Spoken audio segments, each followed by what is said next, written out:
vous salue dans le beau et précieux nom de notre Seigneur Jésus et nous rendons grâce. Nous rendons grâce au Seigneur qui nous a permis aujourd'hui de nous revoir. Oui, que le Seigneur prenne toute sa gloire. Alors, sans plus tarder, je vais faire une petite prière. Seigneur, nous voulons te faire confiance. Toi, sans qui ne pourrions pas être en train de faire ce que nous sommes en train de faire. Toi qui dois nous conduire dans tout ce que nous faisons. Parce que sans toi, Seigneur, nous n'allons même pas et nous ne voyons même pas. Que ton nom soit béni. Nous te confions, Seigneur, cette séance afin qu'elle te glorifie. Afin que tu m'utilises comme un canal. Afin que ceux qui vont écouter, Seigneur, soient des gens impactés par ton message. C'est le nom puissant de notre Seigneur Jésus que j'ai prié. Amen. Alors, je suis ravi qu'on se voit encore. Aujourd'hui est un autre jour. Et dans la vidéo passée, j'avais parlé du plan de réconciliation de l'Éternel. Et donc, le plan de réconciliation de Dieu, c'est Jésus. Et ce n'est pas à discuter. On ne peut pas faire une discussion par rapport à ça. Dans tous les cas, on peut ne pas être d'accord, mais finalement, chacun assume ses responsabilités. D'accord? Que le Seigneur vous bénisse. Vous tous qui avez fait la prière la fois passée pour recevoir le Seigneur dans votre vie, pour confier vos vies au Seigneur. Que le Seigneur vous bénisse. Et comme je vous l'ai dit, vous devez vous rapprocher de personnes qui pourraient vous aider à grandir spirituellement. Nous aussi, nous sommes ouverts à être utiles à vous quant à votre croissance spirituelle. Donc, je crois, à la fin de cette communication, on donnera un numéro que vous pourrez appeler à tout moment pour l'aide, pour la prière, et le Seigneur vous rendra ministère. Que le Seigneur bénisse. Alors, aujourd'hui, j'aimerais lire notre première écriture dans Jean, et puis je vais vous annoncer le thème. Lisons alors Jean 8. Jean 8, je lis à partir du verset 12. Jésus leur parla de nouveau. Il dit, je suis la lumière du monde. Je suis la lumière du monde. Celui qui me suit ne marchera pas dans les ténèbres, mais il aura au contraire la lumière de la vie. Là-dessus, verset 13, les pharisiens lui dirent, tu te rends témoignage à toi-même. Ton témoignage n'est pas vrai. Jésus leur répondit, même si je me rends témoignage à moi-même, mon témoignage est vrai, car je sais d'où je suis venu et où je vais. Quant à vous, vous ne savez pas d'où je viens, ni où je vais. Vous vous jugez de façon humaine. Moi, je ne juge personne. Gloire à Dieu. Alors, il me plaît de partager avec vous, de communiquer avec vous par rapport à ce thème que j'intitule « Nul ne boude la lumière ». Nul ne boude la lumière. Vous ne pouvez pas bouder la lumière. Vous ne pouvez pas refuser l'éclairage. Vous ne pouvez pas conduire la nuit une voiture sans mettre le phare. Vous ne pouvez pas vivre dans une maison où il n'y a pas de lumière. Gloire à Dieu. Très important. Vous ne pouvez pas rester dans une chambre sans lumière. Si vous parlez de votre journée doit être éclairée. Et quand votre nuit est sombre, il faut quand même de la lumière du moins sur vos trajectoires, sur vos parcours.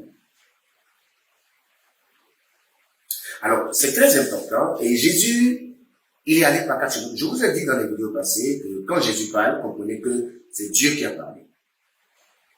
Parce qu'il est le mystère de Dieu. Il est Dieu en chair. Il a dit, je suis la lumière du monde. Il n'a pas dit, je suis la lumière pour Israël. Non. Il n'a pas dit, je suis la lumière pour les enfants de Dieu. Non. Dans la vidéo passée, nous avions parlé du plan de réconciliation de l'Éternel et j'avais dit que Dieu, en permettant la mort de Jésus à la croix, a pourvu à ce plan de réconciliation. Mais ce n'est pas pour autant que tous les hommes sont sauvés. Et ce n'est pas pour autant que tous les hommes seront sauvés. Seulement ceux qui accepteront et mettront leur foi dans l'œuvre de Christ à la croix pour eux seront sauvés. Mais Jésus, il ne se fatigue pas. Il dit, je suis la lumière, et les pharisiens commençaient à dire, mais non, tu n'es pas la lumière. Et je me demande en réfléchissant, comment est-ce que quelqu'un peut se présenter et vous direz que vous le connaissez mieux que lui-même? C'est touchant. Et je peux dire que c'est Satan qui fait ça, c'est l'ennemi qui fait ça. Imaginez que Satan ait dit, je suis celui qui vous conduit en enfer. Vous allez dire non? Mais non, ça va vous faire réfléchir. Et vous comprendrez qu'il ne peut pas l'avoir dit en s'amusant. Vous prendrez vos dispositions. Parce que nombreux sont ceux qui seront trompés par Satan finalement. Nombreux sont ceux qui seront trompés par lui parce qu'ils ne savent pas que Satan les conduit en enfer. Et Satan ne vous dira jamais qui il est. Mais Jésus va dire, je suis la lumière. C'est heureux déjà de savoir que quelqu'un puisse décliner son identité. Quelqu'un puisse se présenter ouvertement. Je vous rencontre, je me dis, je suis Albertus Prédorcet. Vous dites non, ce n'est pas ton nom. Mais moi, je serai ébahi. Et je ne me fatiguerai pas. Je ne vais pas me défendre. Jésus a dit, mais, ok, d'accord. Vous pensez que je rends témoignage à moi-même, mais mon témoignage est vrai parce que il est écrit dans votre loi que les témoignages de deux personnes sont validés. Il est en train de dire, je suis un, le Père est un, et nous sommes deux, au fait, mais toujours un. Gloire à Dieu, très important. Je vais vous lire une écriture dans l'Ancien Testament. Et je vais vous dire le contexte dans lequel Jésus a dit qu'il était la lumière. Lisons Exode 13. Lisons Exode 13. Rapidement. Exode 13. Je vais lire les 2 derniers versets du chapitre 13 et je viendrai vous parler un peu de tout ce qui précède cette partie. Exode 13, donc. Le verset, disons, 21 et 22. L'Éternel alla devant eux le jour dans une colonne de nuée pour les guider sur leur chemin. Et la nuit dans une colonne de feu pour les éclairer, afin qu'ils puissent marcher jour et nuit. La colonne de nuée ne se retirait pas de devant le peuple pendant le jour, ni la colonne de feu pendant la nuit. Il s'agit, au fait, là, du peuple d'Israël qui est sorti d'Égypte et qui doit faire le chemin jusqu'à la terre promise. Et arrivé quelque part, le Seigneur a dit, je vous conduis. Je vais vous conduire moi-même. Maintenant, pour qu'ils comprennent que le Seigneur n'a pas parlé en l'air, le Seigneur a fait un signe. Il a fait un signe. Pendant le jour, il y avait une colonne de nuée qui les précédait. C'est étrange. qui les précédait et qui les raccompagnait derrière. Et pendant la nuit, il y avait cette colonne de feu. La Bible déclare, afin qu'ils marchent sur leur chemin, afin qu'ils soient guidés sur le chemin. Au fait, c'est l'Éternel. C'est l'Éternel par la colonne de feu et de nuée qui s'est manifesté à eux. Aujourd'hui, pour nous conduire, ce n'est plus des colonnes, ce ne sera plus une colonne de feu et de nuée. C'est Jésus qui nous conduit. Et il a dit, je suis la lumière de tout le monde entier. Je ne suis pas la lumière seulement des gens qui sont en Israël. Si tu lui fais confiance, si tu lui donnes ta vie, mais il est ta lumière, il va te guider. Tu sais pourquoi? Parce que sans lumière, tu ne vois rien. C'est ça en fait. Sans lumière, tu ne comprends rien. Sans lumière, tu ne sais pas où tu en es dans ta situation. Sans lumière, tu es complètement perdu. Parce que, premièrement, la lumière chasse les ténèbres. Oui, la lumière a pour fonction de chasser les ténèbres. La lumière éclaire, la lumière guide. À cause de la lumière, tes yeux, les yeux peuvent voir. En fait, le Seigneur nous a donné 2 yeux. Mais, ces yeux ne peuvent pas voir sans la lumière. Il faut de la lumière, frère. Il te faut de la lumière. Il te faut de la lumière. Alors, je vais lire notre verset rapidement. Je reviens dans Jean. Donc, je vais lire dans Jean 12. Dans Jean 12, je vais lire le verset 35. Jean 12, je vais lire le verset 35. Voilà. Alors,